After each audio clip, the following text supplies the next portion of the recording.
Bapak Ibu, rekan-rekan yang saya hormati, rahimakumullah. Assalamualaikum warahmatullahi wabarakatuh. Alhamdulillah, alhamdulillahi rabbil alamin. Alhamdulillahilladzi arsala rasulahu bil huda wa dinil haqq liyudhhirahu 'alad dini kullihi walau karihal musyrikun. Asyhadu an la ilaha illallah wa asyhadu anna Muhammadan abduhu wa rasuluh la nabiyya wa la rasula ba'dah. Allahumma salli ala habibina wa nabiyyina Muhammad ibni Abdillah wa ala alihi wa ashabihi wa man tabi'ahum bi ihsanin ila yaumil qiyamah. Amma ba'd. Rabbi shrah li sadri wa yassir li amri wahlul 'uqdatam min lisani yafqahu qawli. Allahumma inna nas'aluka ilman nafi'an wa amalan mutaqabbalan wa rizqan wasi'an halalan tayyiban mubarakan. Allahumma rabbana taqabbal minna innaka antas sami'ul alim wa tub alaina innaka antat tawwabur rahim. Bapak Ibu, rekan-rekan yang saya hormati, yang semoga dicintai Allah Subhanahu wa taala. Alhamdulillah, kita bersyukur kepada Allah Subhanahu wa taala. Di pagi hari ini Allah mencurahkan begitu banyak nikmat kepada kita. Kalau kita hitung tentu tidak akan terhitung jumlahnya, karena Allah sudah menyatakan wa in ta'uddu ni'matallahi la tuhsuha. Kalau kamu hendak menghitung semua nikmat yang Allah berikan kepada kalian, maka kalian tidak akan mungkin mampu untuk menghitungnya. Ya, sehingga tentu tugas kita bukan menghitung nikmat yang Allah berikan kepada kita, tetapi tugas kita adalah betul-betul menyadari bahwa apapun yang kita miliki, yang kita rasakan itu datangnya dari Allah, dan hal-hal yang sifatnya membahagiakan, hal-hal yang menyenangkan, mari kita syukuri dengan syukur yang sempurna, syukur dengan ungkapan lisan, syukur dengan kesadaran hati, dan syukur dalam bentuk implementasi menggunakan anggota badan kita. Sehingga mari kita maksimalkan di bulan suci Ramadan ini seluruh anggota tubuh kita agar bisa menunjukkan syukur kepada Allah sesuai dengan peran dan tugas masing-masing. Untuk itu, sesuai dengan tema yang diberikan oleh panitia, saya kira temanya itu terlalu datar ya, dan itu bukan tema yang penting untuk dikaji sebetulnya, karena semua sudah tahu. Ya, kalau ada yang masih tidak tahu berarti harus dites ulang, gitu ya.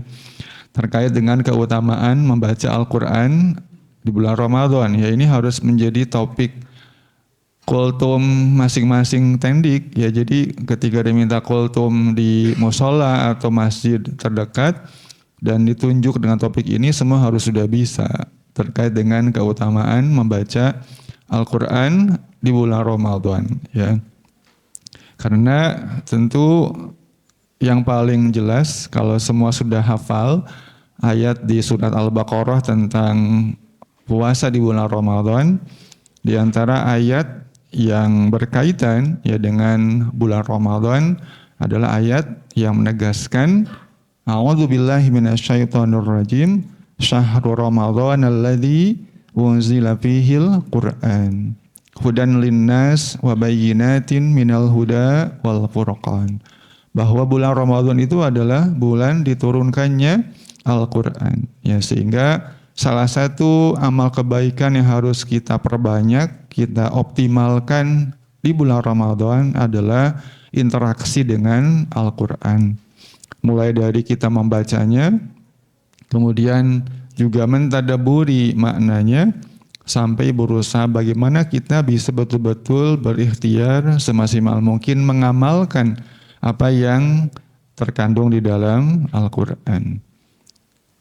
Dan kalau kita hubungkan dengan hadis Rasulullah terkait dengan secara umum keutamaan amal-amal kebaikan di bulan Ramadan, bahwa di bulan Ramadan ini amal-amal yang sifatnya wajib maka pahalanya akan semakin dilipat gandakan, dan amal-amal sunnah itu akan dinilai seperti amal-amal yang wajib. Membaca Al-Quran tentu memang bagian dari amal sunnah. Ketika kemudian kita lakukan di bulan Ramadan, maka pahalanya akan setara dengan amal yang wajib. Secara umum di luar Ramadan saja, bahwa ketika kita membaca Al-Quran, maka untuk setiap huruf yang kita baca akan diberikan berapa? 10 pahala kebaikan. Yaitu di luar bulan Ramadan. Berarti di dalam bulan Ramadan pahalanya itu akan semakin dilipat gandakan lagi, ya. Dan Allah itu akan yudha'if liman yasha, ya. Allah akan melipat gandakan tanpa batas bagi hamba-hambanya yang dikehendaki. Jadi bisa jadi mungkin dilipat gandakan tidak hanya 2, 3, 10, tapi bisa jadi beratus-ratus kali lipat. Sesuai dengan kualitas, kesungguhan, keikhlasan dalam membaca Al-Quran. Tapi paling tidak tadi kalau kita sudah tahu secara umum bahwa pahala kebaikan di bulan Ramadan pasti akan dilipat gandakan, ya maka itu pun harus sudah cukup sebetulnya untuk kita semakin bersungguh-sungguh untuk berinteraksi dengan Al-Quran, minimal dengan membacanya. Tapi yang kemudian tidak boleh kita lupakan juga, ya bahwa dalam kita membaca Al-Quran, kita pun harus berikhtiar agar bisa membaca dengan sebaik-baiknya. Sesuai dengan apa yang telah dicontohkan oleh baginda Rasulullah, bagaimana membaca sesuai dengan kaidah makharijul huruf, kaidah-kaidah tajwid, karena memang kembali pahala membaca Al-Quran pun itu sebanding dengan kualitas membacanya. Walaupun tentu keikhlasan itu yang lebih penting, ya, yang paling utama.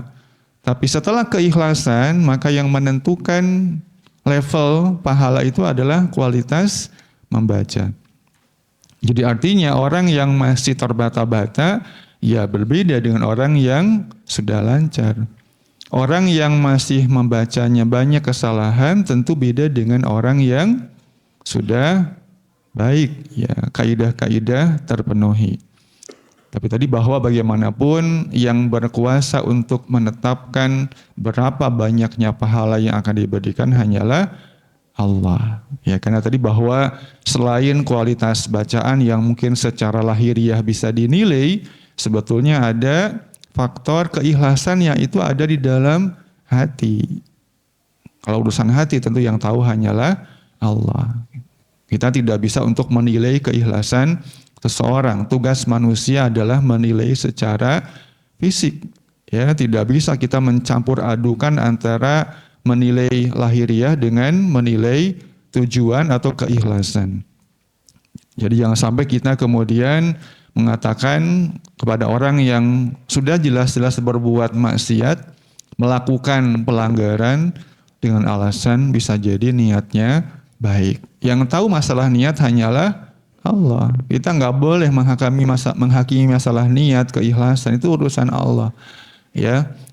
Jadi Bapak Ibu kalau terlambat ya terlambat. Ya. Masalah niat, tujuan, alasan, yaitu urusan dengan Allah gitu ya. Ya walaupun tentu ketika ada bukti-bukti yang otentik ya bisa digunakan. Tetapi tetap bahwa yang namanya hukum manusia yang jadi pertimbangan utama adalah apa yang nampak secara lahir. Nah begitupun bacaan Al-Quran, saya tidak bisa menilai keikhlasan Bapak Ibu rekan-rekan semua. Ketika ujian, baik itu ujian masuk, ujian kenaikan tingkat, kenaikan pangkat, ya, yang saya nilai adalah kualitas bacaannya, bukan masalah keikhlasannya, itu urusan dengan Allah. Ya, sehingga tadi kalau dalam konteks belajar tentu kita akan terus berusaha meningkatkan kualitas bacaan kita, dan satu hadis yang juga harus menjadi motivasi kita bahwa di antara orang yang terbaik di antara kita adalah orang yang senantiasa bersemangat untuk belajar dan mengajarkan Al-Quran. Ya, khairukum man ta'allamal Qur'an wa 'allama. Orang yang paling baik di antara kalian adalah orang yang belajar Al-Qur'an dan mengajarkannya. Maka ini harus menjadi motivasi kita semua. Bapak Ibu, rekan-rekan, ya calon bapak, calon ibu. Ini masih ada nggak calon bapak? Oh ini. Ya masih ada lah ya, walaupun sudah punya pabriknya tapi mungkin belum ya. Belum diberikan. Ya insya Allah dalam waktu dekat. Oke. Artinya apa? Bapak-bapak, ibu-ibu, ya rekan-rekan, dengan dasar hadis ini maka harus dijadikan motivasi bahwa harusnya, kan, yang pertama kali mengajarkan Al-Quran kepada anak-anak itu adalah siapa? Adalah orang tuanya. Orang tua harus punya motivasi tadi dengan hadis itu bahwa khairukum man ta'allamal Qur'an wa 'allama. Jadi tidak hanya sekedar ngoyak-ngoyak untuk nyuruh anaknya ke TPA, ya, suruh mohon maaf juga ngundang guru ngaji untuk les ngaji baca Quran, ya itu tidak jadi masalah sebetulnya. Tapi kita jadi kehilangan kesempatan untuk meraih pahala terbaik, ya. Oleh kan kewajiban orang tua memang diantaranya adalah mengajarkan Al-Quran. Seperti halnya yang disampaikan dalam beberapa asar para sahabat, ya, yang menegaskan bahwa adibu auladakum bitilawatil Quran. Didiklah anak-anak kalian dengan membaca Al-Quran.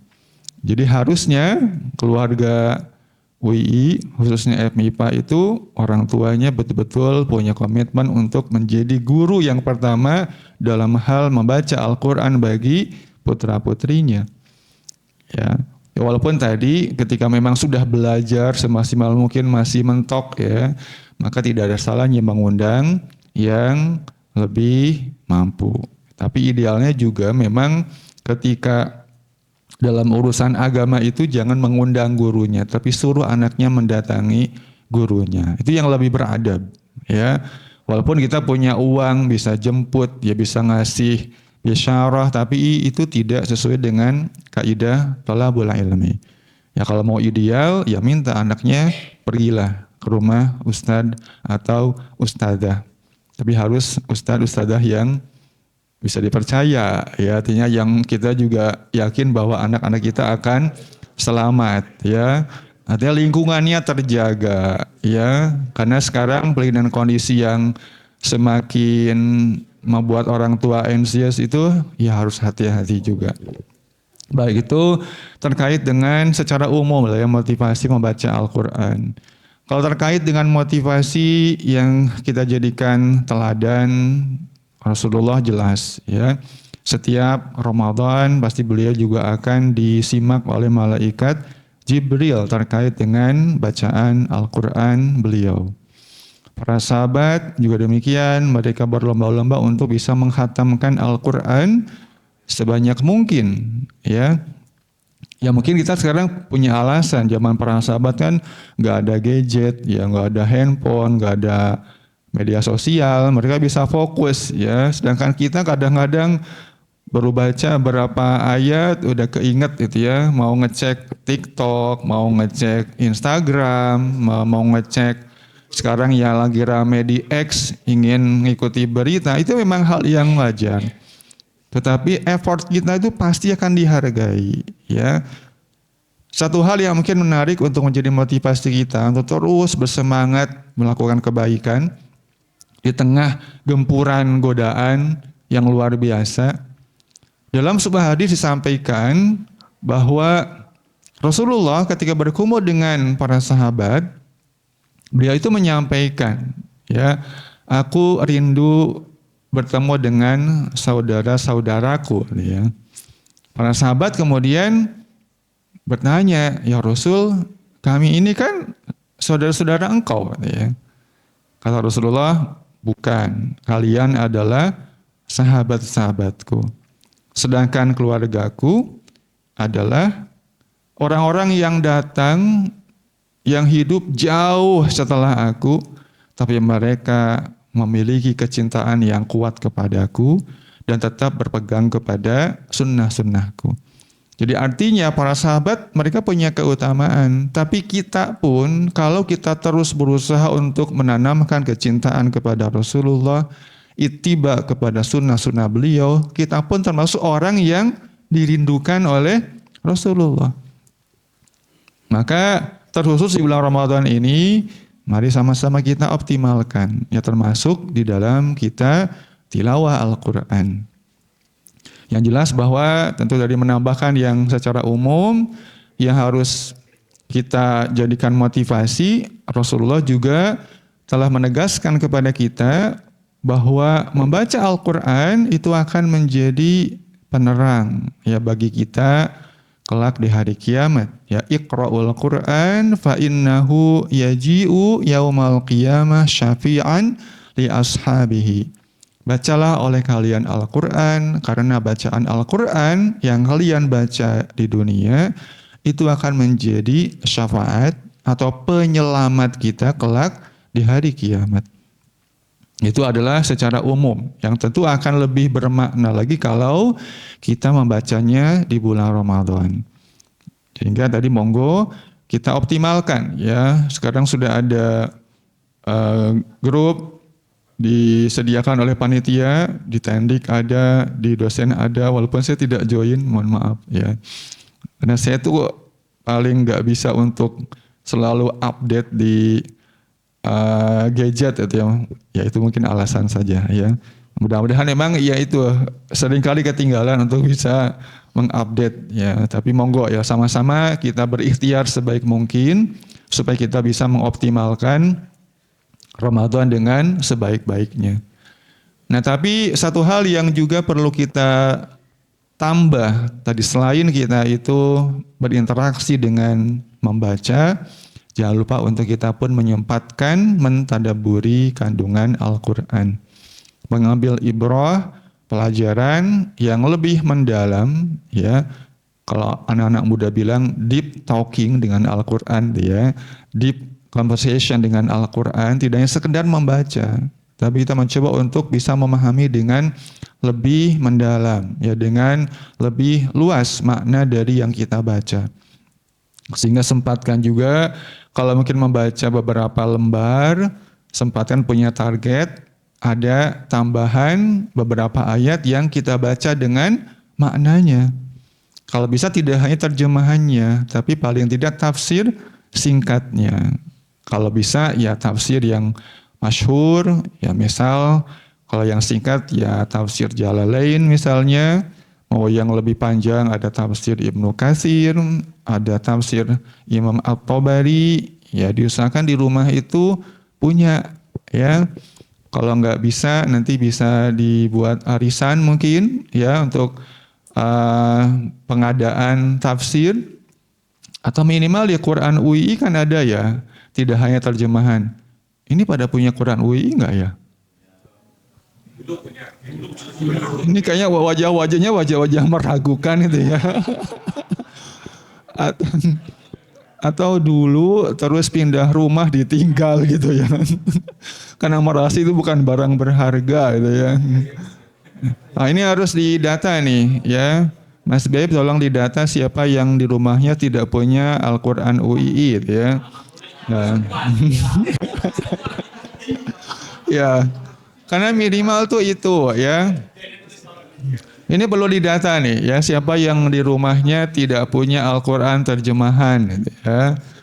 Karena kalau Quran UI itu kan tidak hanya terjemah, tapi ada sedikit penjelasannya.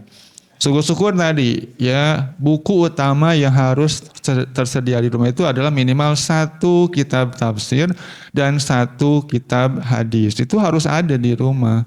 Jangan sampai nggak ada. Bukti cinta kita kepada Allah, kepada Rasulullah kan itu diantaranya. Jangan sampai ya ketika mohon maaf banyak yang nikah itu maharnya seperangkat alat sekolah gitu ya. Alat sholat ya. seperangkat alat sholat ya, kemudian setelah itu ya entah kemana gitu ya. harusnya menjadi pusaka yang tidak hanya disimpan di lemari, tapi ya memang menjadi ikatan, ya pengikat pernikahan yang itu insya Allah penuh dengan keberkahan. Jadi saya sarankan wajib di rumah itu ya minimal ada satu buku tafsir, terjemahan. Misal tadi, kalau misal yang lengkap mahal ya, kalau Ibnu Katsir itu kan sekarang sudah hampir berapa, 1 jutaan mungkin ya. Kalau yang lengkap 6 jilid, kalau yang versi terbaru itu ya mungkin beli yang mukhtasornya saja, yang ringkasannya ya. Kalau misal kitab hadis, kalau misal hadis Sahih Bukhari Muslim yang berjilid-jilid itu nggak bisa, ya minimal sediakan terjemahan Riyadhus Shalihin seperti yang sudah pernah dibaca di musola. Itu harus jadi komitmen. Ya jangan sampai mohon maaf membeli untuk lebaran yang mahal-mahal itu diprioritaskan, tapi referensi utama yang harus ada di rumah ternyata tidak ada. Sehingga itu harus menjadi bacaan. Ya kalau bisa malah diskusi dengan anak-anak. Mohon maaf ini sedikit saya ceritakan. Ya ini saya betul-betul ingat kebiasaan nenek saya. Beliau itu hanya lulusan SR zaman dulu ya. Beliau itu punya semangat yang luar biasa, kebiasaan yang sangat baik, yang itu menjadi motivasi saya.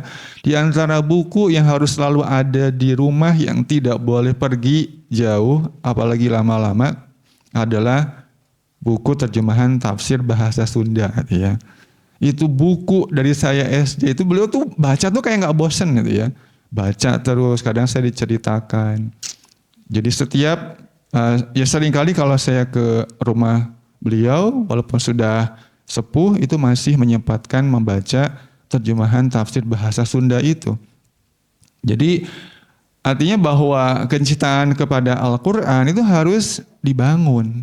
Ya maka di antara ayat yang penting untuk kita renungkan di surat Qaf ayat yang ke-37, Allah menegaskan setelah menceritakan bahwa begitu banyak kaum-kaum sebelum kita yang dibinasakan oleh Allah dan dikisahkan dalam Al-Quran, maka Allah menegaskan inna fi dzalika ladzikra liman kana lahu qalbun aw alqas sam'a wa huwa syahid.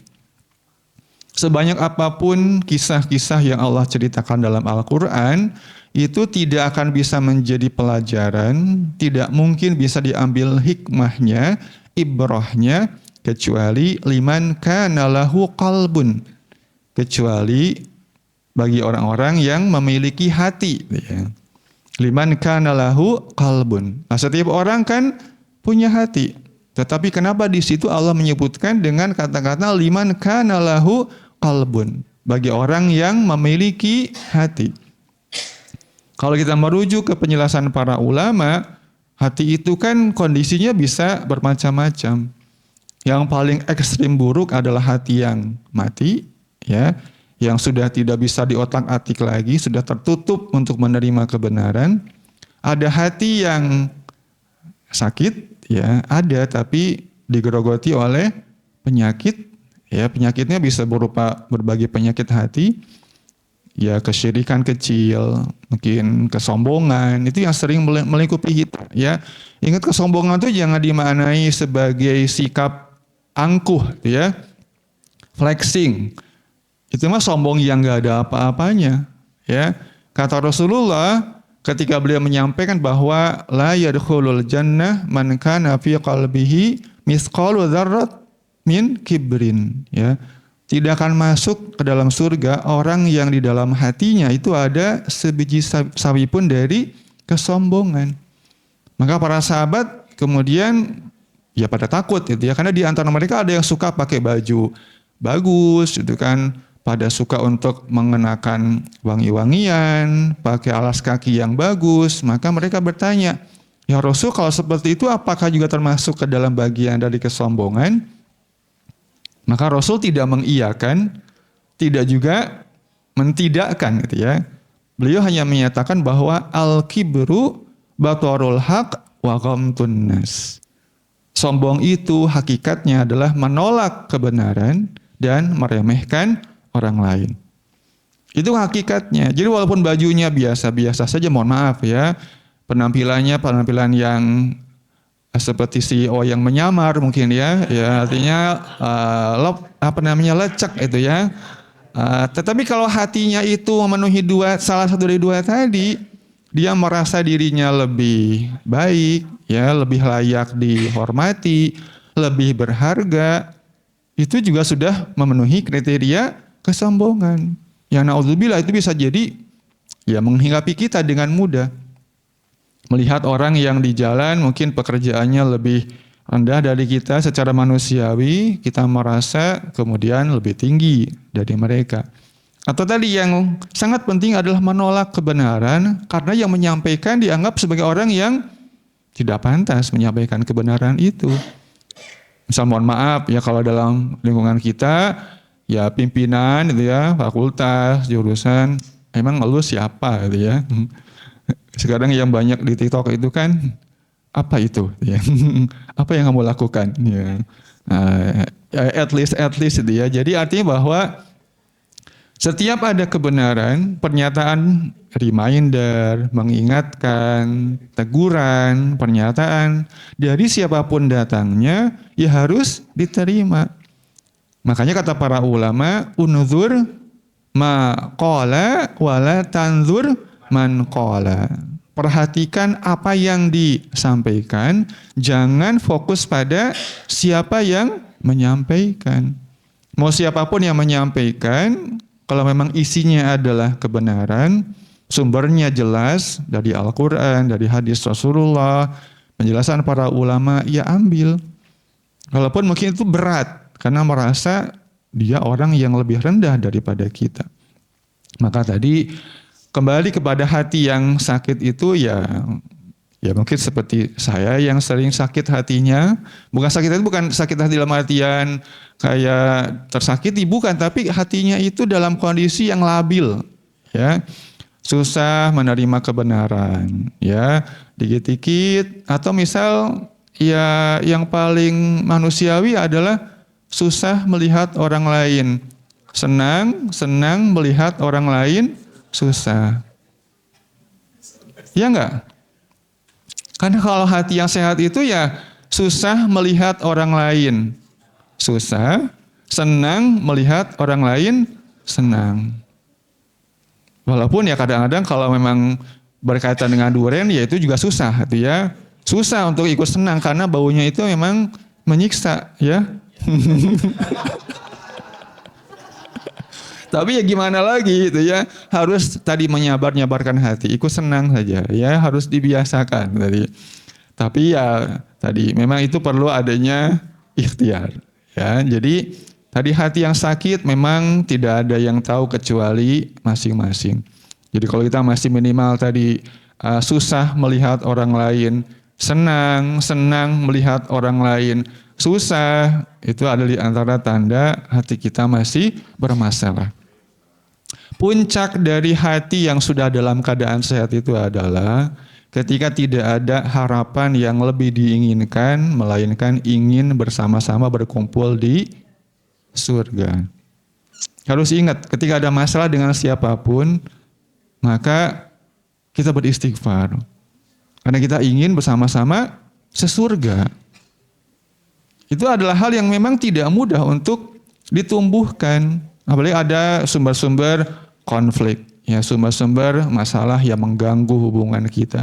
Maka di antara yang bisa menyelamatkan adalah tanamkan sebuah motivasi bahwa untuk apa saya membuat masalah dengan beliau, dengan mereka, karena saya ingin nanti bersama-sama dengan beliau, dengan mereka di surganya Allah. Nah, maka tadi kalau hati yang sudah betul-betul hidup ya disebut dengan qalbun salim, lawannya adalah qalbun mayyit, ya, hati yang sudah mati.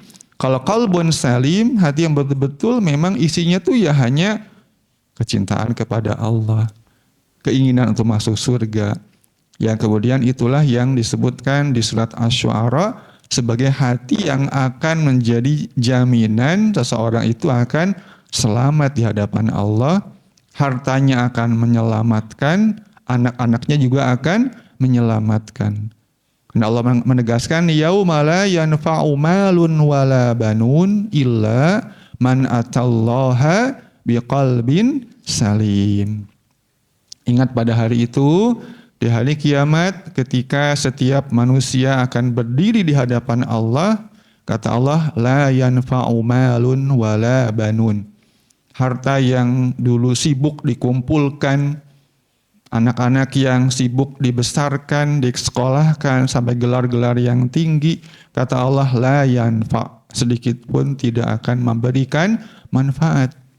Illa, kecuali bagi orang-orang yang atallaha biqalbin salim. Orang yang datang menghadap Allah dengan membawa hati yang selamat tadi. Selamat dari kemusyrikan, selamat dari keserakahan, selamat dari iri dengki, selamat dari kezaliman. Itu yang akan membuat orang yang memiliki hati itu akan selamat di hadapan Allah.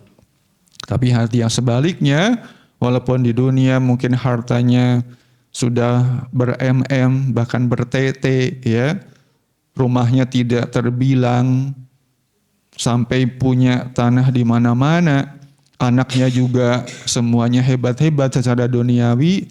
Kalau dia menghadap Allah dengan qalbun mayyit, na'udzubillah, maka semua yang dia miliki di dunia tidak akan memberikan manfaat sedikit pun. Nah, tadi kembali bahwa Al-Quran sesering apapun kita baca, ya tidak akan memberikan dampak, memberikan ibrah kalau hati kita tidak kita buka. Ya, maka sebelum kita membaca Al-Quran, mentadabburinya, berhenti dulu sejenak, sesaat, pastikan kita siap menerima kebenaran yang kita dapatkan dari Al-Quran. Jangan sampai kita baca Quran tapi kita belum pada posisi siap, belum membuka hati kita untuk menerima kebenaran yang disampaikan di dalam Al-Quran. Nah, kata Allah tadi, inna fi dzalika ladzikra liman kana lahu qalbun aw alqas sam'a wa huwa syahid. Semua pelajaran yang ada dalam Al-Quran, terutama kisah-kisah yang Allah ceritakan dalam Al-Quran, itu hanya akan memberikan manfaat, pelajaran bagi orang-orang yang memiliki hati, yaitu hati yang salim, ya, hati yang dalam keadaan sehat. Sampai jam berapa ini, Zak? Sampai duhur ya.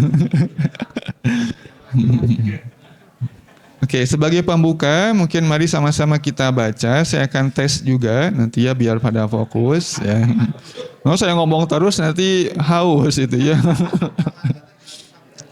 Ya. Tolong Mas siapa itu? Mas Wahyu ambilkan mushaf itu ya. Karena Wahyu yang telat. Ya kalau Wahyu terlambat ya dimaklumi itu ya, belum ada yang membangunkan. Ya. Insya Allah tahun depan sudah sahur berdua ya yuk. Amin.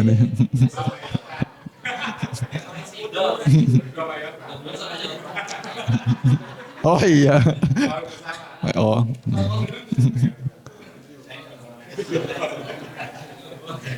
AC-nya mati ya? AC-nya mati atau saya kepanasan? Atau karena orangnya panas-panas ya?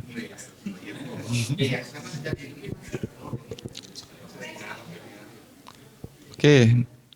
Silakan dibuka surat Ibrahim ayat yang ke-24 sampai ayat 27. Saya akan random nanti menunjuk untuk membaca. Ibu-ibu, ayo ke depan.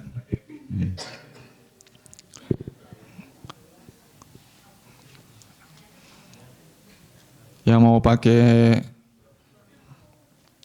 mushaf digital silakan. Surat Ibrahim surat keberapa? Wah, ini harus ada kemajuan nih, akhir Ramadan harus sudah hafal urutan surat-surat dalam Al-Qur'an ya. Urutan klasemen sepak bola aja hafal ya. Masa urutan surat nggak hafal. Ayat 24 sampai 27.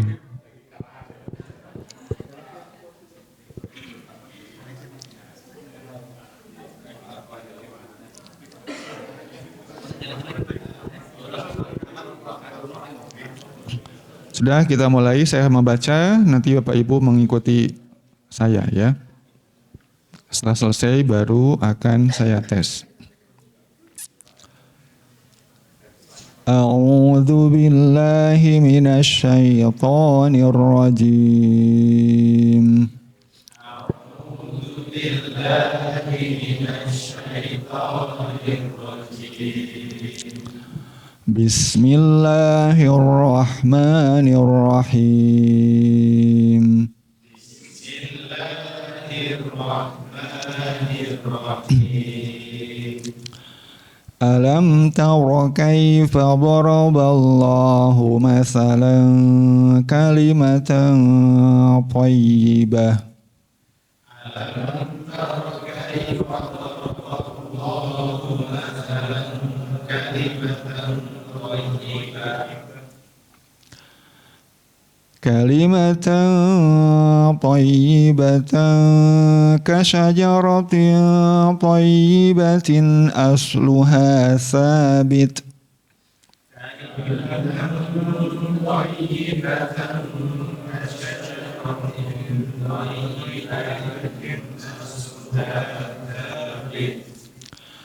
أصلها ثابت وفرعها في السماء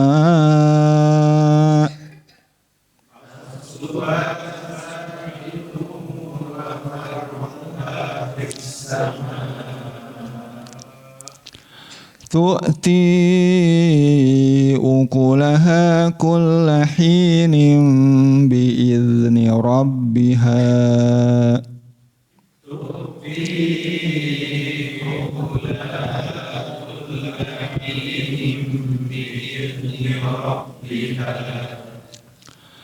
ويضرب الله الأمثال للناس لعلهم يتذكرون ويضرب الله الأمثال للناس لعلهم يتذكرون ومثل كلمة خبيثة كشجرة خبيثة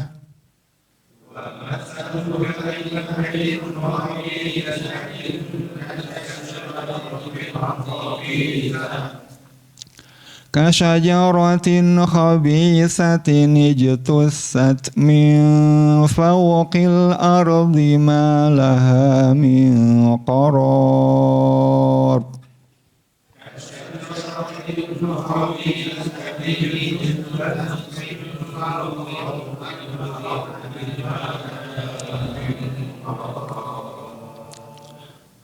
يثبت الله الذين آمنوا بالقول الثابت في الحياة الدنيا وفي الآخرة يثبت الله الذين آمنوا بالقول الثابت في الحياة الدنيا وفي الآخرة ويضل الله الظالمين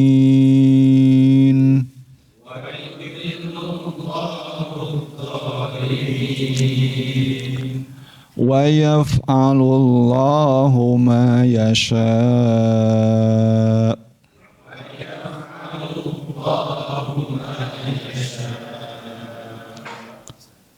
Sadaqallahul azim. Silakan Mas Zaki dibaca dulu. Ayat 26 saya 26 27 ya. Pakai mic.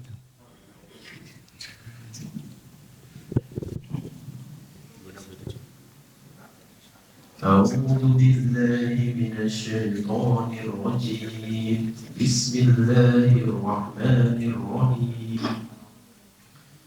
ومثل كلمة خبيثة كشجرة خبيثة اجتثت من فوق الأرض ما لها من قرار يثبت الله الذين آمنوا بالقول الثابت في الحياة الدنيا وفي الآخرة ويذل الله الظالمين ويفعل الله ما يشاء صدق الله العظيم. Laki-laki atau perempuan? Mau laki-laki. Apa ada dendam sama sih? Mas Rizal Arsyid.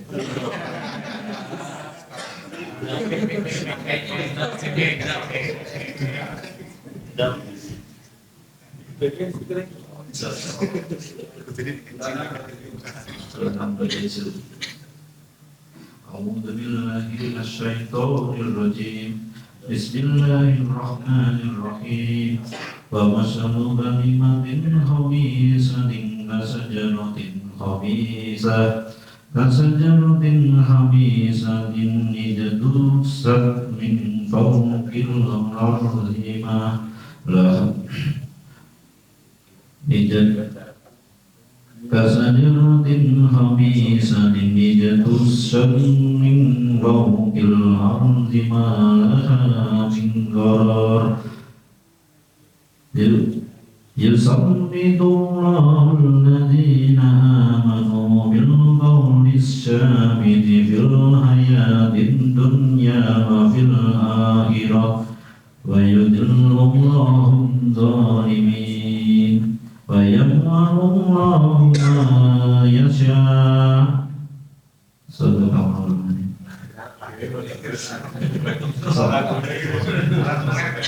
Alam taro ilal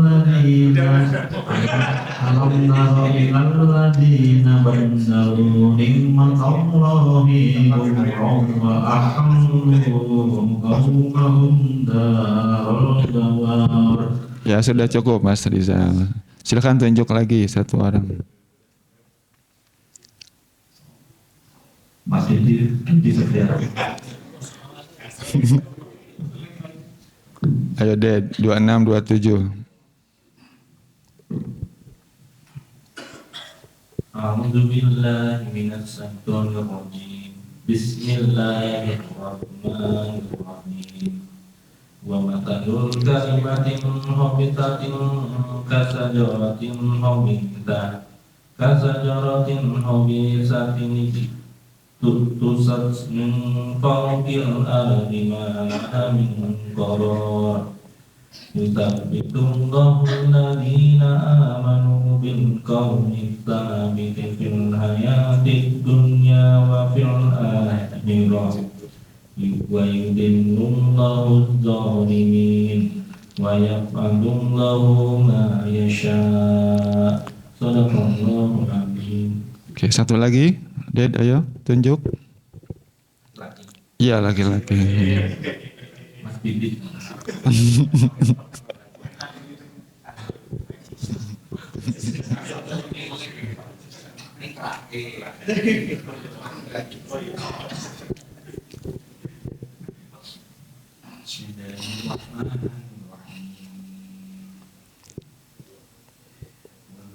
Kalimatin khabithatin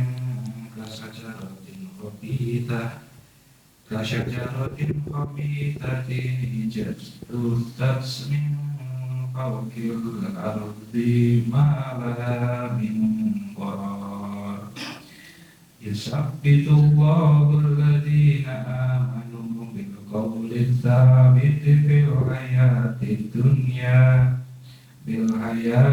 dunya wa fil akhirah wa yudhillullahu adh-dhalimin wa yaf'alullahu ma yasha'. Sadaqallahul azim.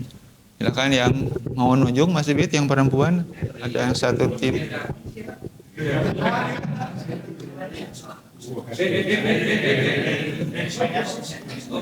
Istri Anda ada? Istri Anda ada? Karisma. Karisma ini ya?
Alhamdulillah. Satu lagi Mbak Isna ditunjuk siapa di situ?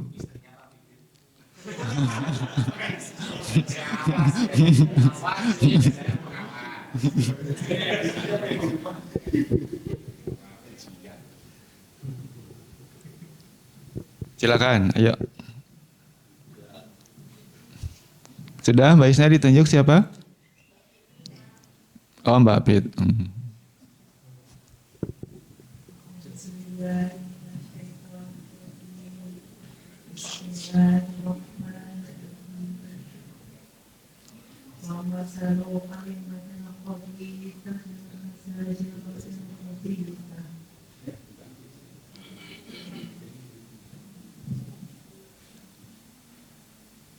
Kata jawabin kadi katin musnafin katin arzina lain qor yusaddidullahu alladhina amanu bil qawli syabiti wa fil hayati dunya wa fil akhirah wa yusirullahu dhalimina wa yaqo wa yuzilullahu dhalimin. Alhamdulillah, baik. Alhamdulillah, terima kasih Bapak Ibu rekan-rekan. Sudah cukup karena waktunya sudah lewat ya. Untuk feedbacknya, tadi kalau secara standar kenaikan pangkat sudah melampaui itu ya. Minimal tapi minimal tentunya ya. Tapi harapan kita tentu ya bisa melampaui minimal. Beberapa catatan yang mungkin bisa menjadi perhatian untuk besok perbaikan tahsin ya adalah bagaimana memperbaiki bacaan idhar dan juga ikhfa ya. Ikhfa dan idhar itu harus betul-betul kita upayakan terbaca dengan jelas. Ya idhar itu artinya dibaca dengan jelas ya. Contohnya di wa masalu kalimatin khabisatin. Nah itu adalah ikhfa. Ya, mengapa saya mengambil ayat ini? Karena ada idhar, ada ikhfa, ya, bergandengan. Wa masalu kalimatin khabisatin kasyajaratin khabisah. Nah, jadi idhar, ikhfa, tolong besok itu dilatih, ya. Dan sebagai motivasi kita selain tadi faidah untuk ukhrawinya sangat besar ketika membaca dengan kualitas yang semakin baik, membiasakan membaca idhar dengan jelas, idgham apalagi, itu sangat baik untuk melatih saluran pernapasan. Jadi kalau baca idgham dan juga gunnah, ya kalau baca gunnah itu diusahakan saya masuk ke hidung, ya. Jadi akan melatih saluran nafas. Seperti inna, ya kalau belum masuk ke hidung itu berarti kita belum benar itu. Rasakan kalau kita sudah biasa bisa merasakan suara itu masuk ke hidung ya.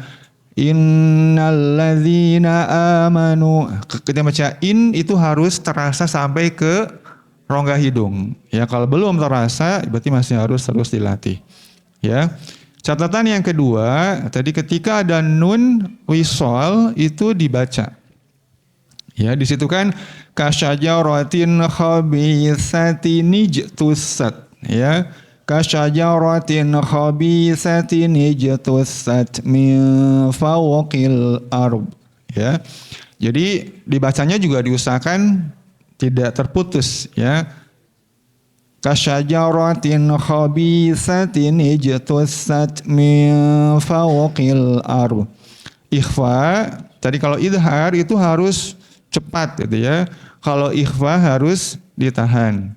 Kasyajaratin, kalau yang ayat tadi kan 24, kasyajaratin thayyibah ya, kasyajaratin thayyibah.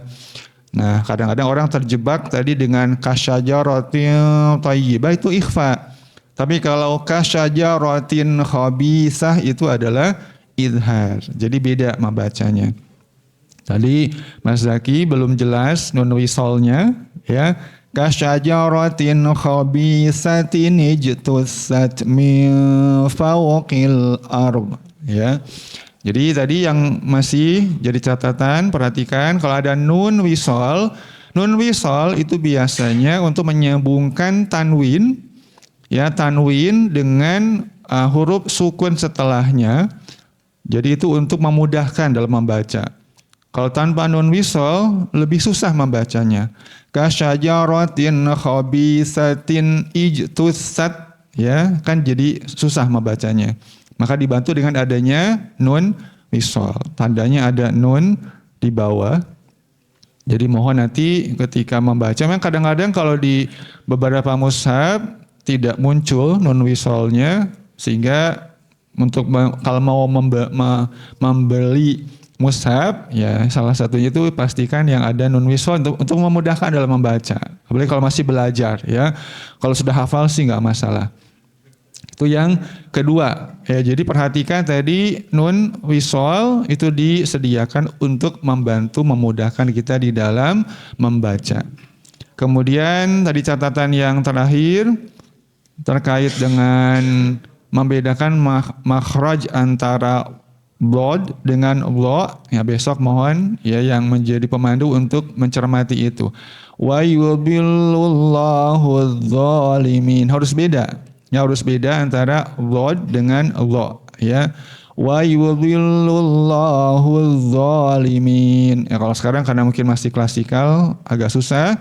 Tapi sebetulnya Bapak Ibu, rekan-rekan, sekarang di YouTube sudah banyak ya video-video untuk belajar makharijul huruf. Silakan juga bisa dimanfaatkan mumpung selama bulan Ramadan. Kemudian tunaikan hak setiap huruf sesuai dengan haknya masing-masing ya. Jadi kalau memang hurufnya itu adalah huruf yang harus keluar dari tenggorokan, ya dari tenggorokan. Ya, yang harus keluar dari rongga mulut, dari rongga mulut. Ya, itu memang perlu latihan dan harus kita sabar di dalam belajarnya. Jadi kalau minimal, ya minimal semua lulus. Ya, tapi ya baru ya mayoritas minimal ya. Maka mari kita tingkatkan pelan-pelan supaya bisa lebih tinggi dari minimal. Mungkin demikian yang bisa saya sampaikan untuk pagi hari ini. Semangat untuk mengisi Ramadan dengan amal kebaikan sebaik-baiknya. Terutama di antaranya adalah semakin meningkatkan interaksi dengan Al-Quran. Semoga kita semua diberikan kesehatan, kekuatan untuk bisa mengoptimalkan kesempatan di bulan Ramadan ini.